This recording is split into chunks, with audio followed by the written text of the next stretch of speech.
بسم اللہ الرحمن الرحیم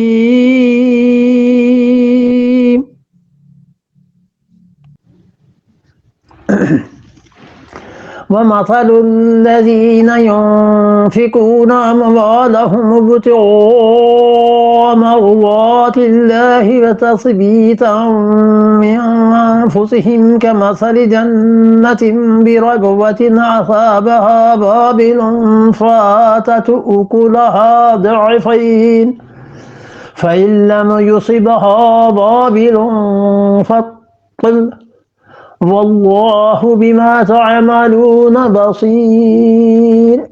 ومثل الذین، اور مثال ان لوگوں کی، پہلے مثال دے دی ان کی، اللہ تعالیٰ نے جو لوگ اپنے مال کو ریاکاری سے خرچ کرتے ہیں، یہاں مثال دی ان کی الذین ينفقون اموالهم ابتغاء مرضات اللہ، اور ان لوگوں کی مثال جو خرچ کرتے ہیں اپنے مالوں کو ابتغاء مرضات اللہ، اور اللہ کی خوشی چاہتے ہیں، اس سے ثواب چاہتے ہیں، اللہ کی خوشی چاہتے ہیں۔ ایک وَتَثْبِيتًا مِّنْ أَنفُسِهِمْ، اور اپنے نفس میں پختگی چاہتے ہیں، یہ ہے تزکیہ۔ تثبیتا من انفسہم، اپنے دلوں کو جمانا چاہتے ہیں اللہ کی راہ میں، اسلام پہ۔ تو خرچ کرنے کا ایک مقصد تو یہ ہوا کہ انہوں نے اللہ سے ثواب کی نیت کی، اور دوسرا مقصد یہ ہوا کہ اپنے نفس کا تزکیہ، اپنے آپ کو پاک کرنا، تثبیتا من انفسہم، اپنے آپ کو جمانا اللہ کے لیے، یہ دونوں چیزیں۔ اور اس کو اللہ تعالیٰ نے ایک اور جگہ بھی ذکر کیا ہے، سورہ توبہ میں 10ویں پارے میں آپ دیکھیے، وہاں ایک آیت بھی ایسے آئی ہے۔ 10واں پارہ سورہ توبہ،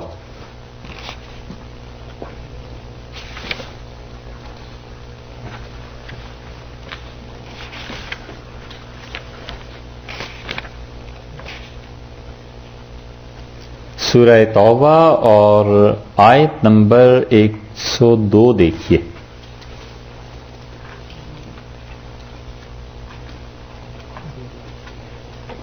ایک 101 دیکھ لیجئے تاکہ پوری بات سمجھ میں آئے۔ 11ویں پارے میں، 11واں پارہ سورہ توبہ آیت نمبر 101۔ وَمِمَّنْ حَوْلَكُمْ مِنَ الْأَعْرَابِ مُنَافِقُونَ، اور اے صحابہ رضی اللہ عنہم، تمہارے گرد و پیش میں جو یہ دیہاتی رہتے ہیں نا، منافقون، ان میں بہت سے منافق بھی ہیں۔ ومن اہل المدینہ، اور اہل مدینہ میں کچھ لوگ ایسے ہیں مدینہ منورہ میں رہنے والے، مردوا علی النفاق، جو اس نفاق میں مبتلا ہیں۔ لا تعلمہم، آپ انہیں نہیں جانتے، نحن نعلمہم، ہم انہیں خوب جانتے ہیں۔ سنعذبہم مرتین، ہم 2 مرتبہ انہیں عذاب دیں گے، 2 عذاب ہمارے ان منافقوں پہ اب نازل ہوں گے۔ ثم یردون الی عذاب عظیم، اور اس کے بعد یہ خدا کے بڑے عذاب یعنی قیامت کی طرف لوٹائے جائیں گے۔ وآخرون اعترفوا، اور کچھ ہمارے بندے ایسے ہیں جنہوں نے مان لیا، اعتراف کیا، اقرار کیا بذنوبہم، اپنے گناہوں کا، خلطوا عملا صالحا، اور انہوں نے زندگیوں میں اچھے اعمال بھی کیے، وآخر سیئا، اور اس کے ساتھ ساتھ ان سے گناہ بھی ہو گئے۔ تو جس شخص کی زندگی میں نیکیاں بھی ہوں گی اور گناہ بھی ہوں گے، وَصَلَّى اللَّهُ أَن يَتُوبَ عَلَيْهِمْ، تو اللہ اس کی توبہ کو قبول کر لے گا، اللہ اس سے معاف کر دے گا۔ ان اللہ غفور الرحیم، اور بلا شبہ اللہ تو مغفرت فرمانے والے ہیں، رحم کرنے والے۔ ایسے لوگ جنہوں نے نیکیاں بھی کی، غلطیاں بھی ہو گئیں، آپ کے پاس آتے ہیں، خُذْ مِنْ أَمْوَالِهِمْ صَدَقَةً، اور آپ ان کے مال سے صدقے کو لے لیجئے، آپ قبول کیجئے۔ کیوں؟ تو طاہرہم، اس سے وہ صاف ہو جائیں گے، وتزکیہم بہا، اور اس کے ذریعے ان کا نفس پاک ہو جائے گا، ان کا تزکیہ ہو جائے گا۔ تو اس سے معلوم ہوا مال کا خرچ کرنا، اس سے بھی انسان کا تزکیہ ہوتا ہے۔ وصلی علیہم، اور آپ ان کے لیے دعا مانگا کیجئے۔ ان صلاتک سکن لہم، اور آپ کی دعائیں ان لوگوں کو بڑا سکون دیتی ہیں۔ واللہ سمیع علیم، اور اللہ سننے والا اور جاننے والا ہے۔ الم یعلموا، کیا میرے بندے یہ نہیں جانتے؟ کیا لوگوں کو یہ پتا نہیں ہے؟ ان اللہ هو یقبل التوبۃ عن عبادہ، کہ اللہ ہی ہے جو اپنے بندوں سے ان کی توبہ کو قبول کر لیتا ہے، وَيَأْخُذُ الصَّدَقَاتِ، اور اللہ ہی ہے جو ان سے ان کے مال کو بھی قبول کر لیتا ہے، وَأَنَّ اللَّهُ هُوَ التَّوَّابُ الرَّحِيمُ، اور اللہ توبہ کو قبول کرنے والا ہے، رحم فرمانے والا ہے۔ دیکھا آپ نے، اس آیت سے پتا چلا نا کہ ارشاد فرمایا ان سے مال لے لیا کیجیے، اس سے کیا ہوگا؟ تو طاہرہم، یہ پاک ہو جائیں گے، وتزکیہم بہا، اور اس مال کے خرچ کرنے سے ان کا تزکیہ ہو جائے گا۔ یہی چیز یہاں فرمائی ہے کہ وتثبیتا من انفسہم، اور اپنے دل میں اپنے نفس میں پختگی پیدا کرنے کے لیے یہ اپنے مال کو خرچ کرتے ہیں۔ تو معلوم ہوا کہ مومن انسان ایک تو مال کو اس لیے خرچ کرتا ہے کہ اللہ کو خوش رکھے، اور دوسرا اس لیے خرچ کرتا ہے کہ مال کی محبت دل میں نہ جم جائے۔ تھوڑا تھوڑا مال اللہ کی راہ میں خرچ کرتا رہے گا تو طبیعت میں مال کی محبت کا غلبہ نہیں آئے گا۔ اللہ نے فرمایا جو اس طرح خرچ کرتے ہیں، اب ان کی مثال دیکھو، کمثل جنت، جیسے کہ ایک باغ ہے، بے ربوۃ، اوپر کی جگہ پہ، ربوہ کہتے ہیں ٹیلے کو، جو ٹیلا بنا ہوا ہے، تھوڑی سی اوپر جگہ ہے، اس پہ ایک باغ ہے، اصابہ وابل، اور اس پہ اصابہ، اس پر پڑی کیا چیز؟ وابل، زوردار بارش۔ یہ وابل کا لفظ پیچھے بھی گزرا ہے، تو وہاں کیا تھا؟ چٹان تھی، اور یہاں کیا ہے؟ ٹیلا ہے مٹی کا۔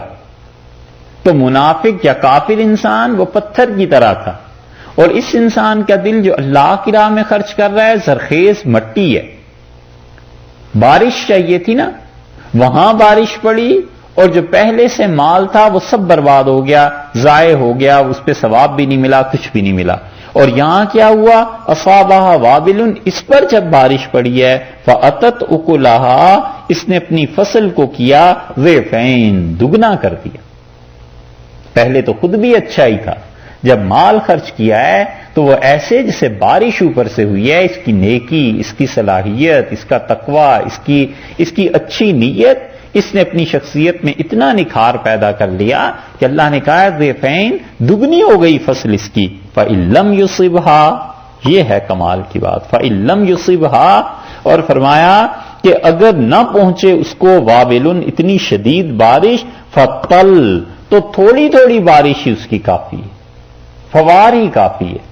تل کا مطلب المطر الضعیف، تھوڑی سی بارش، مطلب یہ ہے کہ چاہے اتنی بارش نہیں ہوئی شدید، اتنا متقی نہیں ہوا، اتنا نیک نہیں ہوا، تھوڑی سی بارش کافی ہے۔ جو تھوڑی بہت اچھائی کی اس نے نیت کی تھی نا، اور اللہ کے ساتھ کسی کو اس میں شریک نہیں کیا تھا، بس وہی کافی ہے، اور اس کی زمین دگنا پھل دینے لگے گی، اس میں زیادہ فصل پیدا ہو جائے گی۔ یعنی گویا نگاہ کی اس انسان کی اچھائی کی طرف، اور اس طرف کہ اس کی نیت اچھی تھی۔ واللہ بما تعملون بصیر، اور لوگوں اللہ خوب دیکھتا ہے ان چیزوں کو جو تم عمل کرتے ہو، اس کو پتا ہے کہ مال کیوں خرچ کر رہے ہو، اس کو پتا ہے کہ تمہاری اندر کی نیت کیا ہے، تو تھوڑا سا بھی اگر خرچ کرو گے اللہ کے ہاں بہت ہو جائے۔ رسول اللہ صلی اللہ علیہ وسلم نے فرمایا تم اپنے ہمسایوں کو چیزیں دیتی رہنا، خواتین کے لیے کہا، اور آپ نے فرمایا اگر تمہیں کچھ بھی نہ ملے تو اپنے ہاں سے بکری کا ایک کھر اس کے ہاں بھیج دو، اور اسے کم نہ سمجھو، کم نہ سمجھو، یعنی تمہیں شرم نہ محسوس ہو کہ ایک کھر کا اب کیا کریں گی ہماری ہمسائی۔ تو رسول اللہ صلی اللہ علیہ وسلم یہ بھی اگر ہو سکے تو بھیج دو، کیونکہ قبولیت تو اللہ کے ہاں ہے نا، تو اللہ تعالیٰ تھوڑی بارش کو بھی قبول کر لے گا، تھوڑی سی نیکی کو بھی بڑھا دے گا۔ اور اسی طرح حدیث میں آتا ہے، اس حدیث پہ بھی عمل کرنا چاہیے۔ رسول اللہ صلی اللہ علیہ وسلم نے فرمایا جب کسی کے ہاں مہمان آ جائیں اور اس کے گھر میں جو کچھ ہے اس نے اپنے مہمانوں کے سامنے رکھنے سے عار محسوس کی، اس نے سوچا یہ چیز تو بہت تھوڑی ہے یا اس کے شایان شان نہیں ہے، تو آپ نے فرمایا اس نے پھر اس رزق کی توہین کی جو اللہ نے اسے دیا تھا۔ یعنی جنرلی قاعدہ یہ ہے کہ جو کچھ تمہارے گھر میں ہے، جو بھی ہے سامنے ان کے رکھ دو، بس دونوں کھائیں گے۔ اور ایک چیز یہ ہے کہ کوئی آدمی سمجھتا ہے کہ جو مہمان ہے اس کے لیے زیادہ پکنا چاہیے، خیر وہ تو خوبی کی بات ہے، لیکن کبھی بھی یہ نہ سمجھے کہ مہمان کے سامنے تھوڑی سی چیز کا کیا فائدہ ہوگا. فائدہ یہ ہے کہ اللہ اسے قبول کر لے گا. فائدہ یہ ہے کہ آپ نے کوئی تکلف سے کام نہیں لیا, اس کو بھی اطمینان ہو گیا کہ ہم جب بھی جاتے ہیں جو بھی چیز ہو ہمارے سامنے آ جاتی ہے, وہ کوئی تکلف نہیں کرتے, کوئی اس چیز میں نہیں پڑتا.